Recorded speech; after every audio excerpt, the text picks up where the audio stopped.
one of the things that stuck out to me when last week when we were talking about the attack on the Crimean bridge, which was obviously a bad idea, didn't really achieve very much, and just got Ukraine smacked big time in terms of its infrastructure and the Ukrainian people, deprived of electricity, water, etc.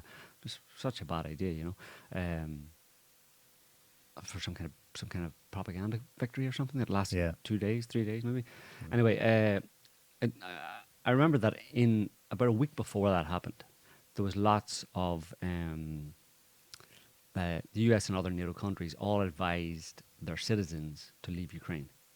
Right, I remember that. And Ukraine, period, not just Kiev. Anyway, right, get out of Ukraine. And that was about a week before the Crimean bridge attack and the Russian response.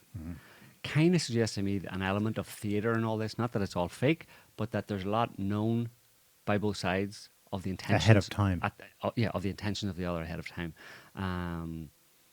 So, I mean, that would, if you follow it through, it would suggest that the West, NATO countries, knew about the Crimean bridge plot and the attack on it, and knew therefore about the likely Russian response, or even had intel that said that this was. And in fact, there were reports. I don't have it, but there's a report actually in the media saying that Russia was planning the missile attack on Ukraine several days before the Crimean bridge attack.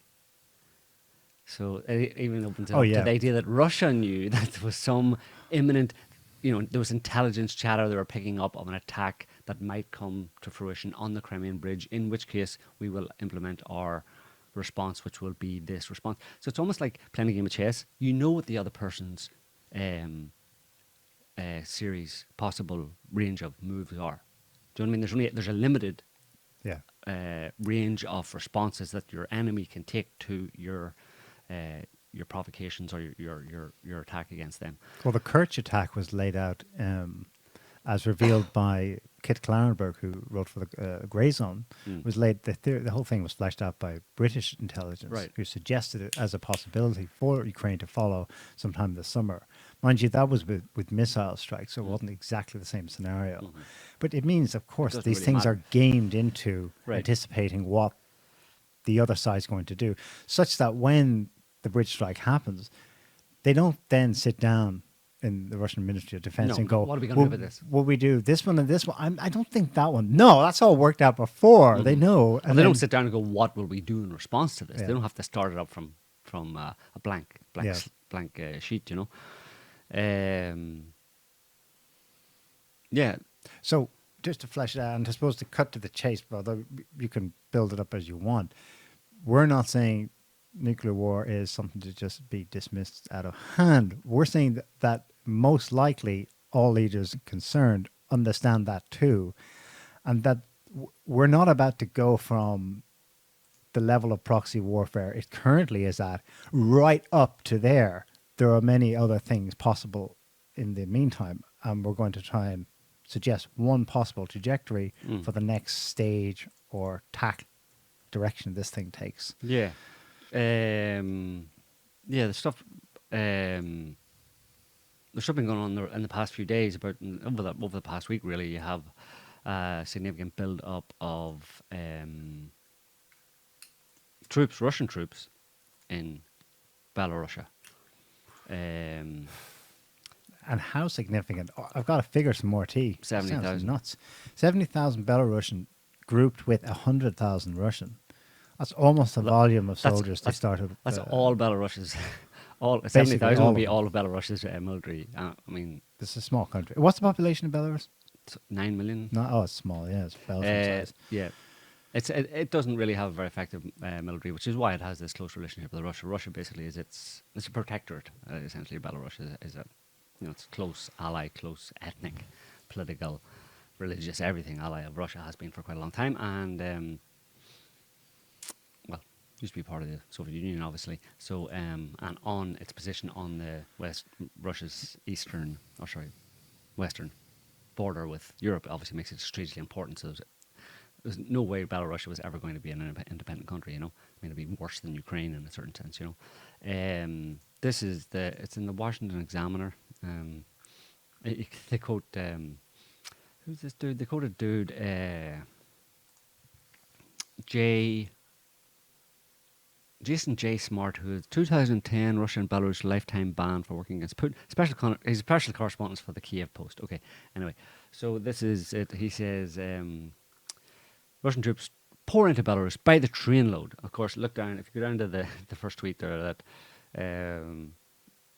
the Kiev Post correspondent, Kiev Post correspondent is quoting a Belarusian source, as it says there. But he says, it's funny. I love that the kind of, I understand it, but I'm always amazed. And it never fails to amaze me, the kind of like the rhetoric and the propaganda that they just slide in. Like he says, but a known Belarusian source tells me Russian soldiers are entering Belarus by the trainload. They're traveling in cattle cars, Yeah. you know. So, And are you sure they're not the going doors to, are locked, Are you sure they're not going to a concentration camp? so they can't get out. So he just blithely puts in cattle cars. Obviously, they're not traveling cattle cars, but whatever, you can call them cattle cars if you want. It should be. That's how propaganda works. You gotta He's scrutinize it. taking one for his side, you know. Yeah. And then there's a video down below that. Geo confirmed it's a Twitter account that just tracks everything by GPS. And they have videos and stuff of movement of armored vehicles, tanks, artillery, self-propelled artillery, etc. to into Belarus. So 70,000. Yeah, what's the point? Throw up Google Maps there, Scotty, just so and hopefully you can. That general area. So Where? And by the way, just this isn't just a Twitter rumor. I mean, this is confirmed. They have.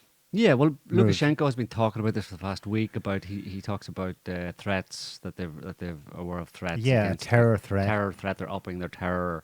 That the terror alert kind of system or their terror response, and that that NATO and Ukrainians are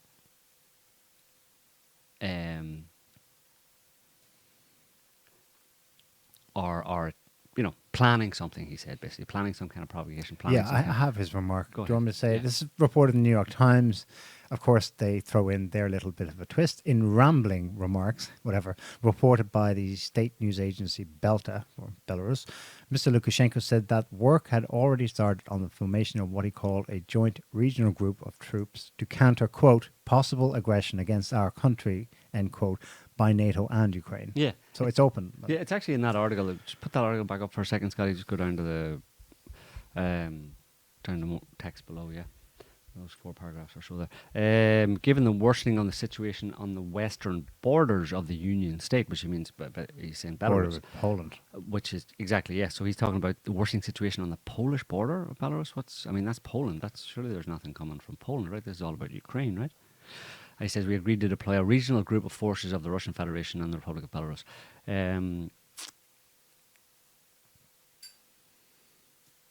Strike in the second paragraph there, the one below. Strikes on the territory of Belarus are not just being discussed in Ukraine today, but are also being planned. Put that together with problems on the western border, that could only mean, of course, you don't have to necessarily put those two together, but one way of looking at it is that he's suggesting strikes on the territory of Belarus from Poland. Because if you go back to our map, the western border of Belarus is pretty much Exclusively Poland. Pretty much exclusively Poland, right? But then there's other interpretations of this where... And isn't there a US base there, up there? I'm not sure. I'm going to try and find it here, but... so other people are thinking that it's actually more about a threat from Ukraine itself, which would be in keeping with, the fact that this is a Ukrainian conflict. It's a conflict in Ukraine. Any attacks that happen will happen from the territory of Ukraine, which means they would have to come over Belarus's southern border, not its western border with Poland. So it's not very clear what is understood by the Russians and Belarusians here in terms of what the actual threat is for and why a large number of troops are being massed in Belarus, not just troops but all sorts of equipment and even air force, etc. Now people have gone back to certain people looking at this situation have gone back to the idea of, okay, this is actually in preparation for another feint, a second feint has happened in March on Kiev, right? So this is an attempt to draw Ukrainian forces away from the east, where Russia has, is planning to obviously a big part of Russia's plan is to free or liberate, let's say, those 4 territories that are incorporated into the Russian Federation there a little while ago. It doesn't hold all of those territories. It wants to take all of those territories. It announced that mobilization about 6 weeks ago or so, or a month or so ago. And those troops, they're basically being trained in the ways that they need to be trained, and they would, in theory, be used to. So you're talking about 200,000+ troops, in theory, be used to deal with that situation, to take those 4 regions that Russia incorporated into the Russian Federation. But so one analysis could be that in response to that, in order to water down those troops, or the total number of Russian troops, including from mobilization, Kiev/NATO, or Ukraine/NATO, really just NATO, is planning to. Has been planning up some kind of provocation against Belarus, which obviously is very important. It's hand in hand with Russia in this whole situation, and if they let it be known, or becomes known that they're planning, it becomes obvious that they're planning some kind of attack against Belarus, and that pulls a lot of those troops away from eastern Ukraine that would be intended to free those 4 regions towards defending Belarus. So in a certain sense, it's either, and that could be a feint in a certain sense. So you've basically got dueling feints in a certain sense, Yeah. dueling theories of feint basically in this build-up of troops in Belarus. Either it's the Ukrainians feinting an attack on Belarus in order to pull Russian troops away, so there's From less the troops south in and the east, or it's Russia doing another feint on Kiev in order to push to pull a lot of Ukrainian/NATO troops towards Kiev, in order so that there's less in Eastern Europe, so that they can more easily conquer or complete the conquering of those 4 regions in the east. Which is it?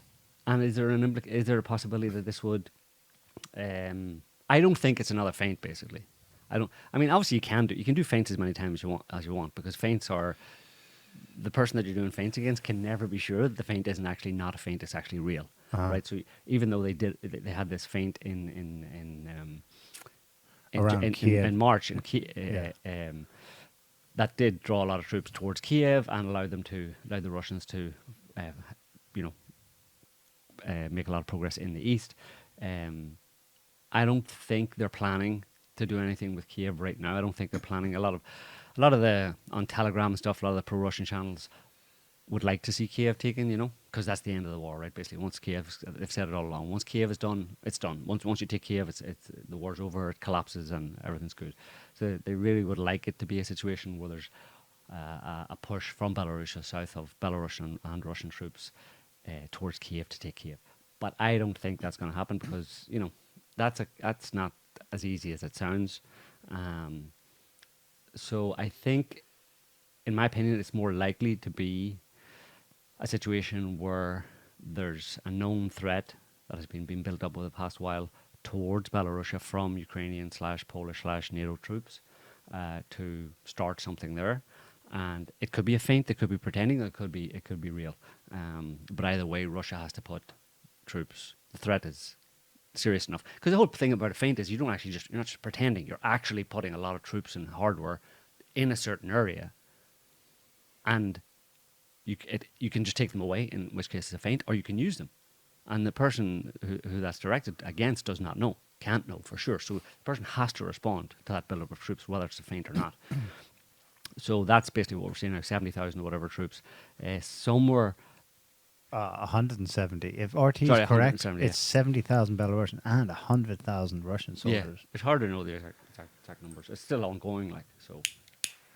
So it's not imminent right now, but there's something going on. The other aspect of this is that I think, based on this mobilization, based on the status of the war right now and how it's been going, that Ukraine is basically facing defeat in the near future, and its NATO masters know that it's facing defeat in the near future, and that Russian troops would, at a certain point, where there's a kind of more definitive collapse of the Ukrainian military, you would have Russia would be kind of have, to a large extent, freedom to move as far across Ukraine as it wants. But first towards Kiev, obviously, and along the south and stuff.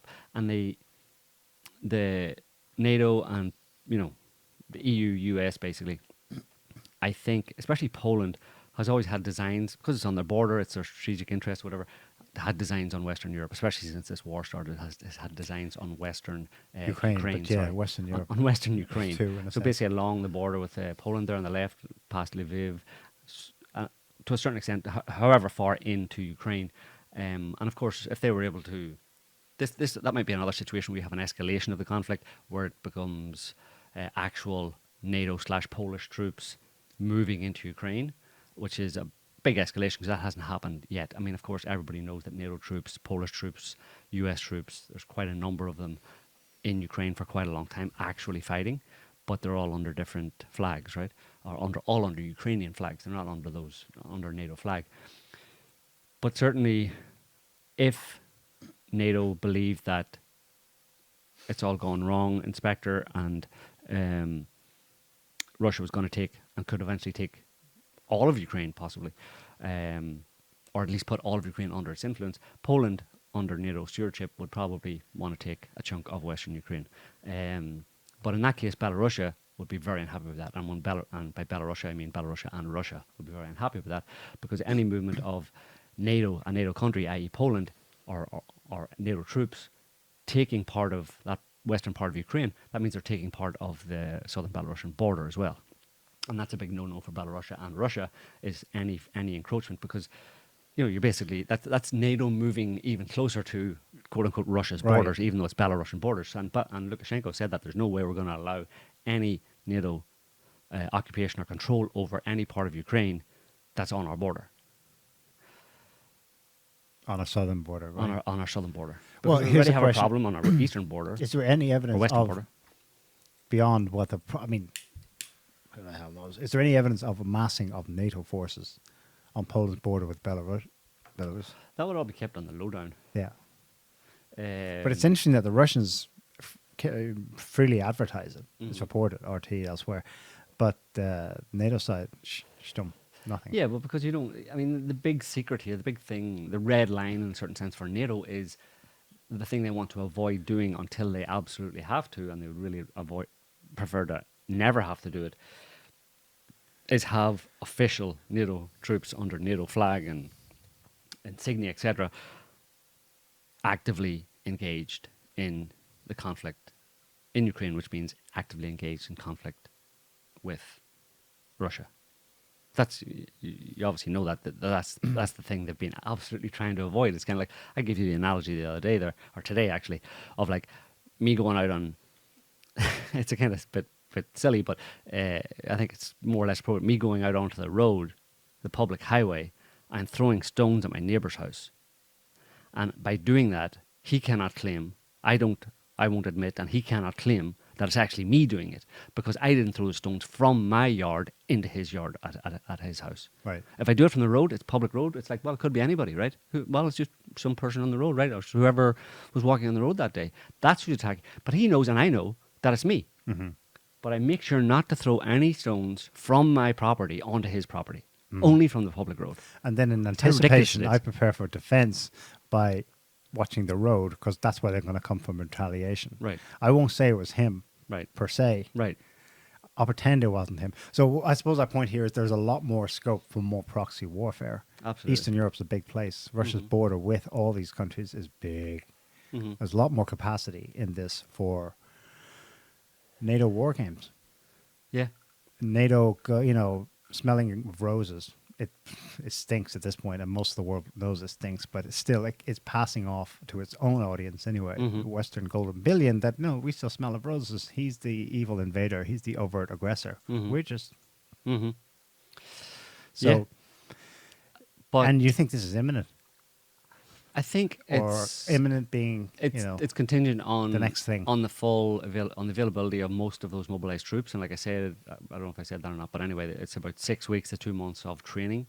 not for the reserves that were called up ostensibly for Ukraine. the partial mobilization. Right. That's the big thing. That's the change, the step or the phase change in this game. This is we're going into season 2 of Game of Thrones or Game of War in Ukraine. Pretty soon, and it's obviously the mobilization of those troops is a big factor, and pulling kind of Belarus into it, and I mean they all know this, you know. So there's all this stuff going on Yeah. in the background. They all see what's happening. They're planning, making their plans, and maneuvering in different positions. They know it well in advance, you know. I mean they probably know with a fairly high degree of certainty what the next 3 months holds. They and by that I mean Russia and NATO countries, leaders in those countries know pretty much how the conflict is going to develop, including escalations over the next 3 months. They know that now. They're just waiting until things get their ducks in a row, then take action, wait for the response, respond to that response, etc., etc. Okay, now if they've just done that thing we said they were going to do, or we knew they would do, so now it's a go for this. the next thing. Yeah, and see how they respond. Yeah. It's And it has to play out that way. Everyone like in Russia is like, just carpet bomb Ukraine already. I know, but but people they can't. nobody read the grand chessboard. I mean, this is stuff that's. I mean, a lot of people, you know, military historians and historians in general, any of them worth their salt, know this. You know what I mean? Because it's been going on for decades and decades. I don't know how far you could go back a very long time, but certainly in the 20th century, the grand chessboard, as Brzezinski called it, for the kind of the Cold War. And even long before that, really, back into the 1800s, with the Russian Empire and the British Empire, it's all known moves that provoke expected responses. But there's this little bit of maneuverability within it where you're not sure. It's like you want to see. You know more than likely that this is the way it's going to go out, but you just want to see because there's other factors that can come in that can kind of turn it in your favor. If you know what I mean, you're not absolutely sure. It's not very that controlled. Or the other way, so you don't want all the eggs in one basket right now, kind of thing. Right. You don't want to be caught going too bold, and then something unexpected. Right. You weren't figuring in. And while you're having these these wars, basically these conflicts, you're working in other areas to try and hobble your enemy in different ways, economically and in other ways. You know, you're meeting your allies and telling them now is the time to stop using the US dollar. Right, that kind of thing. Wink, wink. Blah blah blah. Or now's the time to put a cap on Russian oil, or now's the time to blow up that pipeline, or now's the time, and see what happens. So there is an openness, a certain level of openness about it, but in general, the broad plans are set well in advance, and you're never sure, as much as you can be fairly sure that that your enemy will respond in this way. You're never 100% sure that they'll be able to respond in that way, or that other factors that you're working on won't impede them from doing that. So, in a certain sense, it's trying to game it so as to win-win. You know that you've gamed it out, and you see that this, then this, then this, then this, and that'll be a good result. Because obviously, as we know, war's a racket and people are making money all the time just from the very fact of war. So it's a win from the very get-go. But if your other elements come into play, you could actually get a big win. You know what I mean? So it's a win or big win as far as they're concerned. Right. And that's why they love war. Right. And yeah. And people don't know that, and people are very naive, and it's just sad to see people commenting on it. I mean, the level of discourse on this on social media is just like awful. It's in the gutter. Like people have no understanding. It's like kindergartners trying to analyze adult behavior, geopolitics or whatever. Another datum, you mentioned that about 10 days ago, the Western governments recommended their citizens leave Ukraine. Mm-hmm. Since then, 3 days ago, Russian allied governments did likewise. Right. Well, it came after Putin met with all of them, I guess. Kazakhstan. CSTO.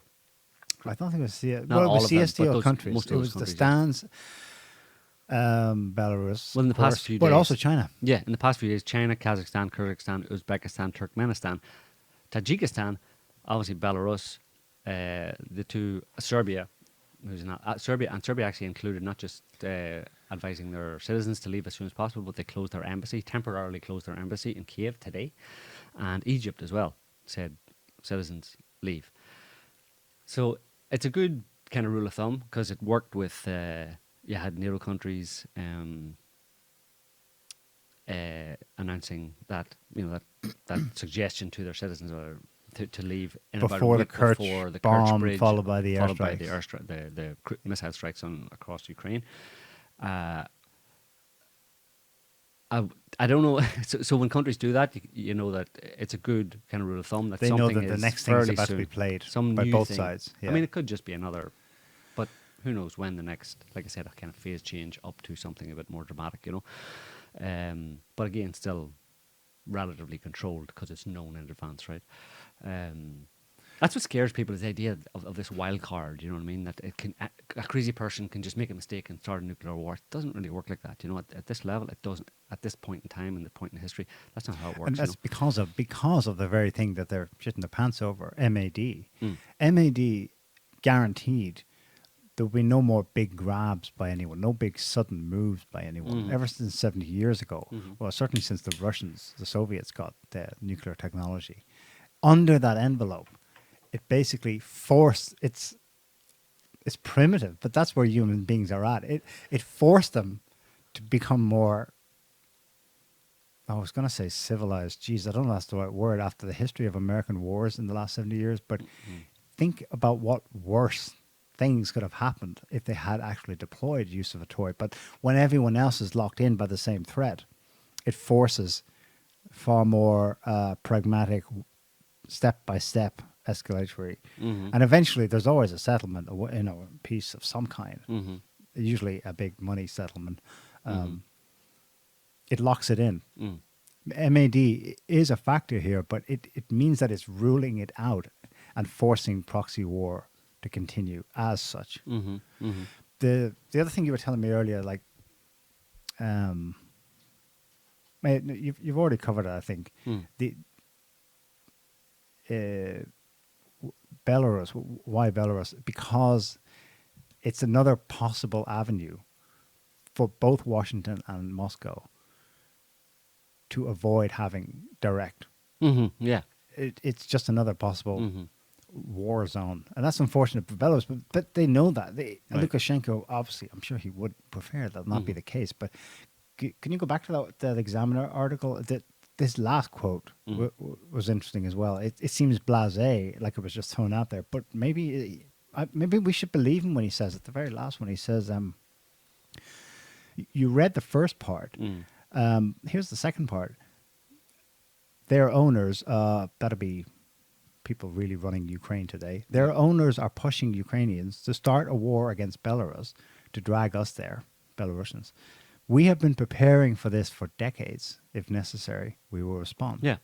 So that's Is what that. that in hindsight? I'm just throwing that out there, or do we believe him when actually they've gamed these kinds of things Yeah, for for a sure. Yeah. long time? Yeah, of course, and that would, like I said, it's a feint to either draw Russian troops away, or it's a feint plus, if you know what I mean, or a real feint, if you want to call it that, where you actually follow through with your feint and you initiate some kind of conflict on Belarusian territory. This is NATO troops, NATO trained troops, and some NATO troops actually, you know, attacking Belarus, forcing Russia to come and defend it, and opening, in a certain sense, another front. Because right now, you know, despite everything you've heard, you know, Russia has never been losing. Ukraine had its high moment there about a month ago or so with its retaking of land around Kharkiv and to a certain extent in the south in Kherson. That said, it's not going to. That was the best it gets for Ukraine, especially now with the partial mobilization of Russia and, you know, Russia kind of baring its teeth after the Kerch bridge attack. Russia is, you know, preparing to kind of wage this war in earnest, let's say, and to get on with things. The Ukrainians know that, NATO knows that, and but they're not willing to back down. They should at this point cut their losses and salvage at least some of Ukraine as a kind of as the state that it is to a certain extent today, rather than, you know, because the future for Ukraine looks bleak if they double down, if they keep doubling down. But of course, this is being directed by NATO and primarily the US, and they don't give a shit about Ukraine, right? This is all directed at undermining Russia and hopefully, from their point of view, destroying Russia. So, as Biden said, well, he didn't say it explicitly, but, you know, it's interpreted as him saying they're going to fight Russia to the last Ukrainian. So they really don't care, and for some bizarre reasons, the Ukrainians are caught in this kind of reality bubble where they think they're fighting for democracy. They believe the narrative that the West has foisted on them, that you're fighting for all of us, you're the defenders of global democracy and freedom, blah, blah, blah. And of course, there's a lot of nationalism and stuff, but they're caught in that like a bubble, and they can't see clearly. They can't see. They won't get out of their own way in a certain sense to save, Save what can be saved. save what can be saved of Ukraine and their own what they're supposedly fighting for, because they're going to lose it if they keep on pushing. It makes no sense to fight someone who's much stronger than you and get pummeled into the ground to the point that you're dead or something. You know what I mean? At some point, you just go, okay, listen, this isn't a good fight, and I should just go. But they're not going to do that apparently because it's crazy. Anyway, they're crazy. Americans are noticing that. Yeah, go on. Yeah, so I was just going to say that with them aware, the West being aware, the US being aware that this is in the near future, like Russia winning bigly, basically, they want to try and do anything they can to stop that from happening, to forestall that, and attacking Belarus, opening a new front for Russia to defend in Belarus would be a good idea. That's what they think. Yeah, or to end up winning something that's a poison chalice. Right. Economically ruined. They'll walk away. Militarily ruined. Yeah, but it won't be a poison chalice for America. It'll be poison for the Ukrainians. For Ukrainians. But America will just walk away. Europe will be left with a headache for sure. But even they will walk away as well, But yeah, so the possibility in that situation where Belarus is pulled in by Ukraine / NATO attacking Belarus, Belarus might decide if there's a lot of support, or if there's a lot of, it's obvious that this attack on Belarus is being financed by Poland, or being encouraged from Poland, let's say, or happening from Poland for a large part, at least in terms of the supply of weapons and personnel and all that kind of stuff, because Poland's been training all these Ukrainian troops. Belarus might decide to bring Poland into the conflict, in which case then NATO's brought into the conflict. So we're all waiting in that point. I'm waiting for that point anyway, where the mask is pulled off and the bullshit stops, and it becomes what it has always been, which is a direct war between Russia and NATO. Albeit limited, low intensity, let's say low scale, but still it'll freak everybody out if Belarus, because if Belarus fires missiles or whatever into Poland. And Belarus in quotes, because it's going to fire a Russian. It's missile. Russian. It's Russian, yeah. right? So yeah. in the same way, it's. But that would be Russia turning the tables and saying it's sauce for the goose, it's sauce for the gander type You've thing. got HIMARS in Ukraine firing at us. So right. So we have S-400s or whatever. Or whatever. We have weapons in Belarus firing into Poland, or even the Baltic states. Who knows? And they can say, well, it's not us. That's Belarus doing that. Right. Just like you're saying, it's Ukraine that's shooting into Russia. Well, this is Belarus shooting into Poland. It's going to happen to us. Right. It's me on the street throwing rocks at my neighbour's house. And of course, they've set it all up whereby, and Lukashenko played his part over the years, where he is the erratic, crazy He's the crazy dictator. wild card. So Putin dictator can guy. go, well, he is a bit erratic. Yeah. You shouldn't have as provoked you've him. been saying all these decades. You said he was crazy, and then you provoked him, and he started lobbing missiles into Poland. I mean, what do you expect? Yeah. I can't talk to him anymore. He's lost the plot. Like, he's really angry with you people. You people should stop. Well, give me a realistic scenario for that provocation, though. We're talking about something coming, attacking Belarus from Poland. Or No, from Ukraine. From Ukraine. But the south. Lukashenko saying this is bullshit. He's not playing Putin's game in a certain sense. He's allowed because he's the He crazy plays one. bad cop and He can say, locks listen, it in it. yeah, he can say, listen, this is ridiculous. Every one of these missiles, every one of these missile systems, MLRS or HIMARS, and all of the troops that were firing them into Belarus over the last few days, all came a few days before that from Poland. And we watched them. We watched Here's them the come videos from of them Poland, coming. across the border, maybe not even very far, 20 kilometers across the border from Poland into Ukraine, and then started lobbing missiles at us. You want us to just go, oh, that was Ukraine? Of course, that's what Russia has accepted to agree to go along with for this whole time. But Belarus doesn't have Belarus to. may not have to and may not want to, and Russia may not want it to either. Russia may up the ante, in that sense. Raise the stakes in that sense by putting it up to NATO to say, okay, listen, And there are untold numbers of groupings. There's a major US base in the center of Poland, center-ish, Poznan. But there's, there are other groupings all along Poland's border with Belarus and Ukraine, obviously. Yeah. and way more than there were 9 months ago, Yeah. since this has all started. It could be the Iran retaliation on the US base in Al-Assad Air Base in northern Iraq after Soleimani was assassinated. Mm. You remember that? They knew it was coming. They had fair warning. Troops were in bunkers or evacuated. Base was destroyed, but still no one died, officially anyway. It could be that kind of thing. Maybe not with a heads up. I mean, you would imagine that if one side knows, okay, that's what they're going to do next, then the US side will know. You would imagine they would try to minimize casualties or even limit them to zero. To do their part to avoid direct and therefore being themselves, NATO, US, being forced into a corner to strike back. Yeah. No, they'll walk away. I mean, they'll take some damage and then they'll walk away. I mean, they'll blink, basically. Yeah. NATO will always blink. And in any direct contact between NATO troops, like say from Poland or the Baltics, wherever, but with either, Belarusian / Russian troops, it won't last very long. They'll walk away because they have no stomach for that fight. I mean, that's their red line. Their red line is a self-imposed red line where they won't engage in any significant exchange with Russian or Russian proxy, whatever, Belarusian forces, because they know they kind of believe Putin. And I mean, as much as all the demonization in a certain sense of Putin as this madman dictator, he's increasingly stressed. The walls are closing in, just like on Trump. It's getting worse. He's failing. He's losing. It's so much nonsense.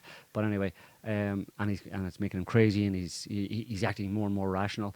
Well, okay, so that means that in a situation where if you escalate it any further, he's most likely to be the one, according to your narrative, to nuke the Western world. Well, or short of that, to blow up and kill many thousands of US soldiers in Poland. Right.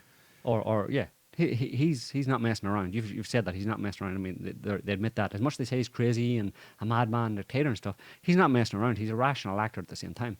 And Yeah. so almost by definition, that implies that they will back down, that they won't escalate if there's that kind of a direct contact, because that direct contact implies it makes all the rhetoric going on now about potential nuclear Armageddon even more real or more likely when you have an exchange of fire between effectively Russian territory and NATO territory.